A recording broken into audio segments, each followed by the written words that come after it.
Okay. Some problems were identified with wireless networks, like signal strength. As and when the terminals are far away from each other, the strength of the signal decreases. As we know, the concept of the signal strength always decreases proportional to the square of the distance. Okay, as and when the distance is increasing, the strength of the signal automatically reduces. This is one problem they have identified with wireless network. Other one is collision sensing and collision detection. What happens if the other person is unable to hear to our, as the signal strength is weakening, the other person will not be able to hear our voice, or the network failure may occur.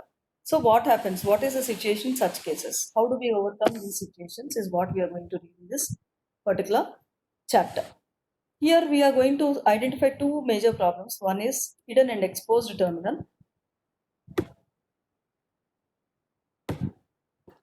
Hidden and exposed terminal, and the other problem is near and far terminals. Here you can see three mobiles, three terminals, A, B, and C. Here, what's they're equidistant to each other. See here, A and B are at this same distance. B and C are also there. So what is happening in hidden terminal? A and B wants to send a signal to each other. A is communicating with B, and B is communicating with A. Now what happened? C also wants to communicate with B, whereas B is already busy with A. So B cannot receive the signals which are sent by C. This is the problem. And A is keeping on sending the signals to B because A doesn't know that C is communicating with B. This is the major problem initially they have identified with this hidden terminals and exposed terminals. Then let us consider another scenario. Now B wants to send signals to A, and C wants to send the signals to another person who with by using the B's media. See here, B is already communicating with A, let us say. C wants to use B's signal area and wants to communicate with someone else. But what is happening? B is already busy with A, but C is not knowing that. So C is exposed to B. This is one problem they have identified with this wireless networks. Another one is near and far terminals. As you can see here, terminal A and B, A, B, and C, again the same terminals. What happened here? A is quite farther from B and C. B and C are closer to each other. A is quite farther to B. If you can see here, what happens? A can send signals to B, and B can send signals to A. But A and C are farther to each other, so whatever signals A is sending, C is unable to receive those signals. Okay, so what is happening here? Again our formula, signal strength decreases proportional to the square of the distance. If the distance is increasing, automatically C is unable to receive the signals of A. This is one more problem they have identified with this MAC layer, or wireless networks in MAC layer. So what should we do in such cases? There are so many methodologies of coming out of such problems. In that, some of the wireless multiplexing is one of the fundamental mechanism of communication in networks, which enables multiple users to share a medium. What is the problem here? We have observed multiple users are unable to use the same medium. So we'll have to somehow come out of this disadvantage. So we have come to a concept called as multiplexing. Here, what is happening?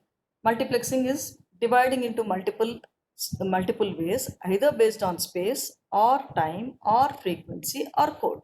So how many types of multiplexings do we have? 4 types: space division, time division, frequency division, and code division. These are the 4 types of multiplexings, which allows or which enables multiple users to use the same medium. We have to come out of that hidden and exposed and near and far terminal problems. To come out of that, these 4 types of multiplexings have been introduced. So as I told you, it is a space division multiple access. FDMA is frequency division multiple access. TDMA is time division multiple access, and CDMA is code division multiple access. Okay. What does SDMA tell us? The name is itself telling us space. It segments, it divides the space into different sectors, and each space will have a cell structure which will directly communicate to the antennas is SDMA. And frequency division. What happens here? Certain frequency is given to for each channel so that the communication can take place only within that particular channel from the sender and the receiver. Okay, broadcasting and unicasting and broadcasting are done by using this FDMA, frequency division, multiple access. Radio example, frequency division radio. Radio is certain bandwidth is given, right? Only from this particular bandwidth to that particular bandwidth you can hear the signals, or you can receive the frequency. Okay, hopping of GSM hopping from one network to the other network. Also within certain frequency, it is going to hop, which GSM is using. Okay, and time division multiple access. Within a particular time, a channel is given a particular time for a sender and receiver to send to match its frequency or to send its signals only during a particular time, which is called as time division multiple access. All these will be reading one after the other in detail now. Okay, yeah. Look here. In the space division multiple access, channels are divided into some orthogonal spaces. Each space is used by one operator, which each space is having the same frequency. So that what happens, the assignment makes so when a channel is assigned to when a certain space is assigned to certain channels, what happens? Transmission goes in that space only without any interference. See, you can see here. Each channel K1, K2, K3, Kn channels are divided. So what happens here? Only through K1 channel, certain networks are given only this K1 channel. Certain networks are given K2 channel, certain K3 channel. So what happens, without any collision, using that particular space only, the signals can travel. This is the concept of SDMA, space division multiplex. In a particular network, what happens? In a particular not network, we call it as a radio. In a particular radio, certain space is given to each of the channels. Only through that channel the communication takes place without any collision. Next, frequency. What happens here? The frequency is subdivided into several non-overlapping. Certain bandwidths are given for each frequency. So that what's happening, you all know, 98.3, 95.6, 101.1, all these certain frequencies are given for each of these channels. So what happens? Some interleaving is also there between each of these channels. So definitely there will not be any interleaving, is otherwise called as guard spaces. Okay, because of this interleaving or guard spaces, what is happening? Collision is not taking place. So some of our problems are really getting solved with this. See here, frequency division, space and frequency. Each channel is given one particular frequency. Okay, next, time division multiplication. What is happening here? A certain bandwidth is given for a particular time. So everybody, all the senders use the same frequency, but at different point of time. Automatically, what will not be there? Any collision will not be there, because each one of them is traveling in their own particular time in the same channel with the same frequency. Even though they are traveling with the same frequency, there's no point. No two channels are traveling at the same time, so automatically there will be no collision.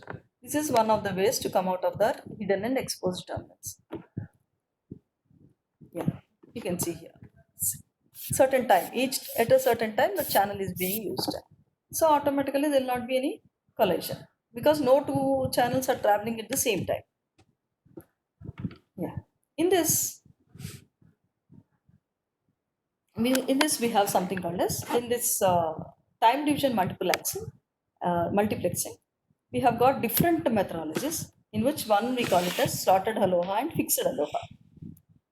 There are almost 10 different methodologies of time division multiplexes, in which the first methodology is slotted aloha and fixed aloha. You can see the diagram. Sender A, sender B, and sender C. Each one of them is sending their signals at a particular time. See, sender A is already somewhere here with a blue thing. Sender B started with green one. A and B are not sending at the same time, so there may not be any collision. See, sender C has sent at some other time, so it's not interfering with any of A's and B's signals. But somewhere, if you can see the pink rod-like thing here, see the rectangle here, pink one.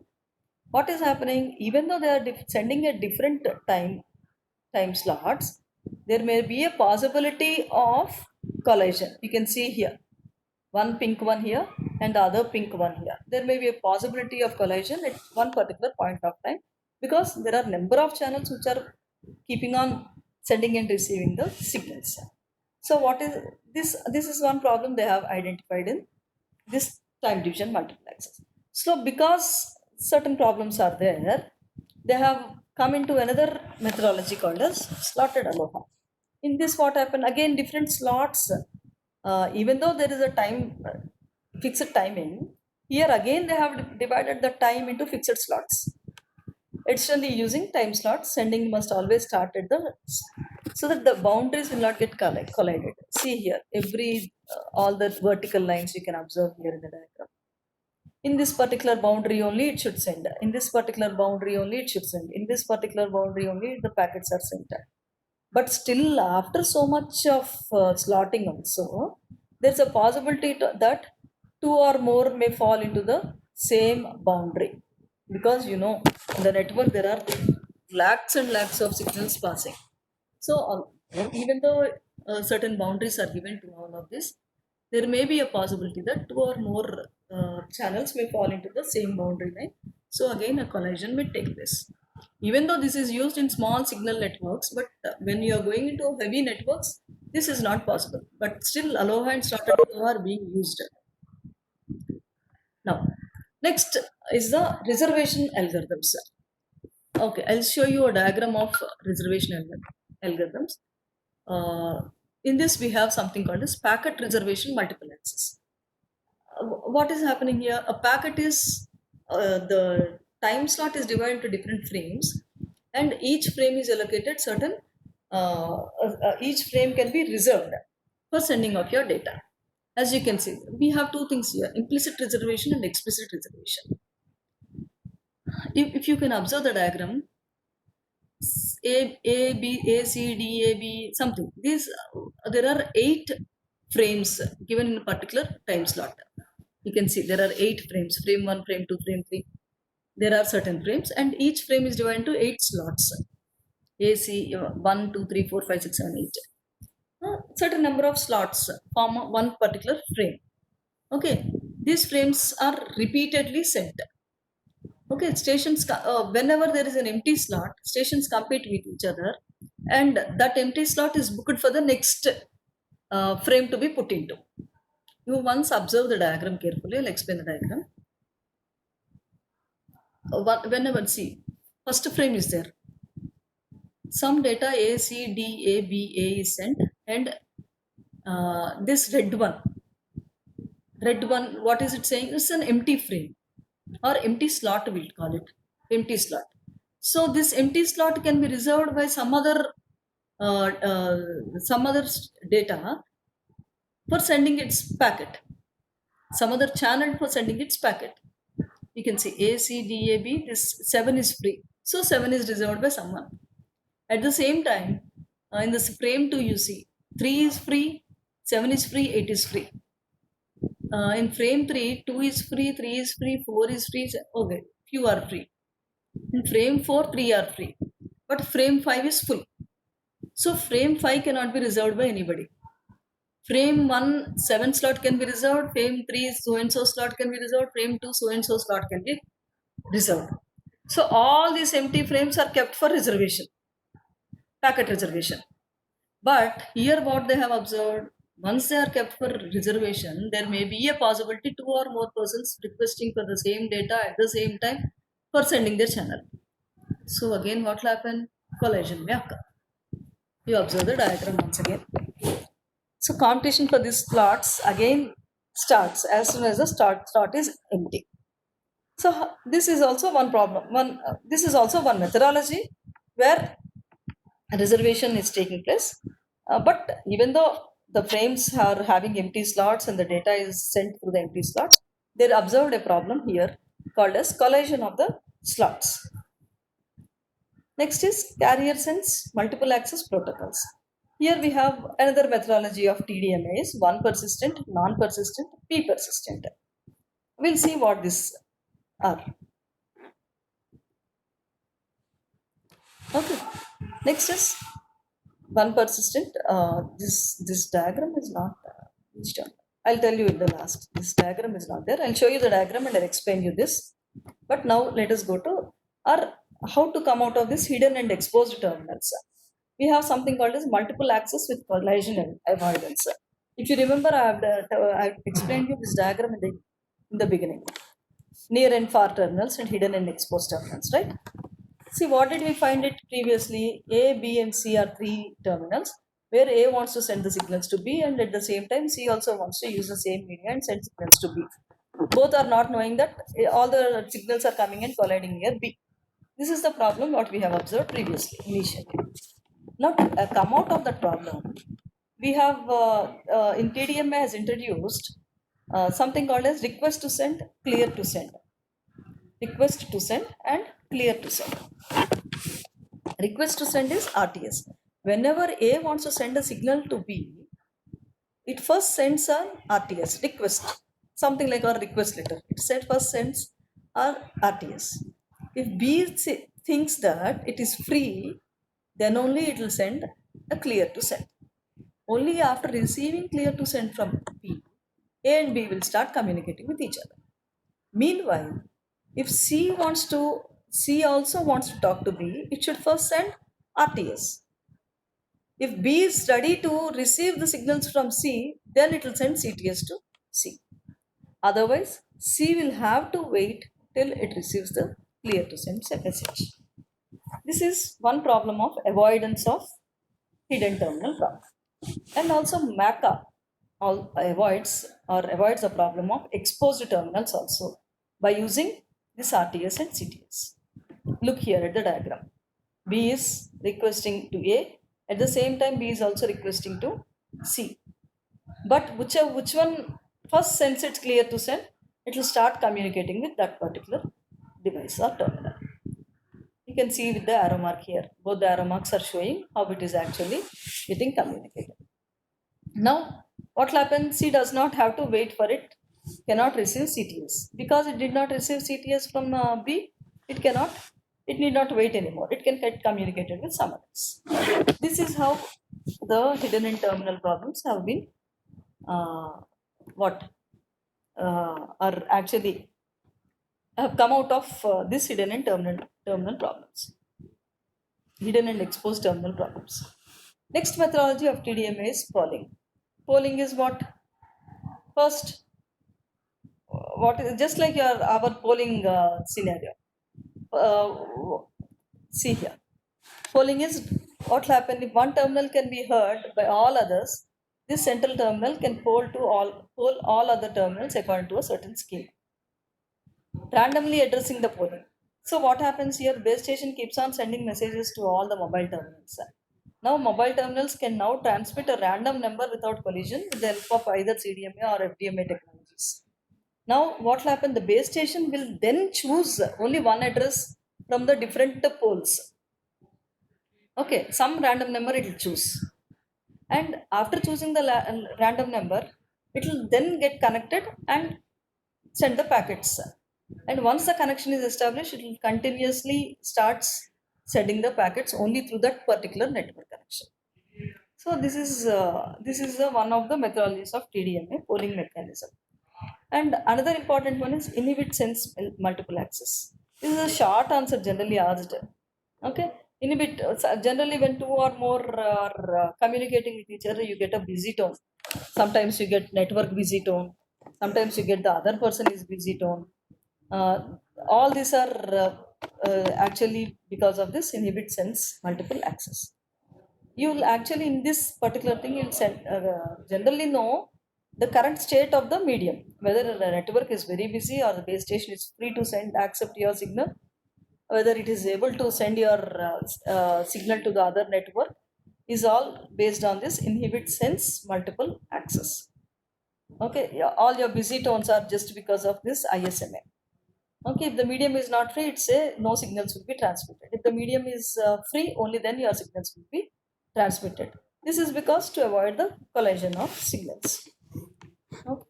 This is also used by our GSM technology.